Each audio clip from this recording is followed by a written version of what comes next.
తేజ దర్శకత్వంలో నందమూరి కళ్యాణరామ్ హీరోగా దశాబ్ద క్రితం లక్ష్మీ కళ్యాణం అనే సినిమాతో వెండితెర అరంగేట్రం చేసింది కాజల్ అగర్వాల్.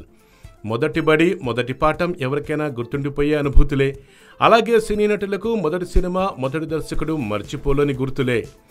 రీసెంట్గా మెగాస్టార్ చిరంజీవితో జతకట్టి ఖైదీ నంబర్ 150 హిట్ను ఖాతాలో వేసుకున్న కాజల్ ఇప్పుడు మరో 2 సినిమాల్లో హీరోయిన్గా నటిస్తోంది.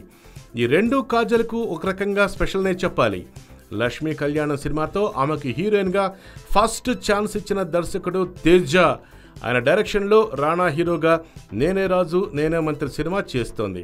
ఇదే సమయంలో కాజల్ తొలి హీరో అయిన నందమూరి కళ్యాణరామ్ తాజా సినిమా ఎమ్మెల్యే సినిమాలోనూ హీరోయిన్గా నటిస్తోంది. అంటే తన తొలి డైరెక్టర్ అండ్ హీరోలతో ఒకే టైంలో వేరు సినిమాలు చేస్తోంది.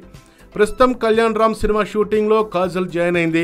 అప్పుడు కళ్యాణరామ్ సరదాగా తీసిన సెల్ఫీ పిక్లో కాజల్ని బ్రహ్మానందం సరదాగా ఆట పట్టిస్తున్న ఫోజ్ కొన్ని చర్చలకు దారితీస్తుంది. MLA cinema blue planet and people media factory బ్యానర్పై నిర్మిస్తున్నారు. ఈ సినిమాకు ఉపేంద్ర మాధవ్ దర్శకుడిగా టాలీవుడ్కు పరిచయం అవుతున్నారు. ఎమ్మెల్యే అంటే పొలిటికల్ లీడర్ కాదు, మంచి లక్షణాలున్న అబ్బాయని ఇప్పటికే క్లారిటీ ఇచ్చేశారు.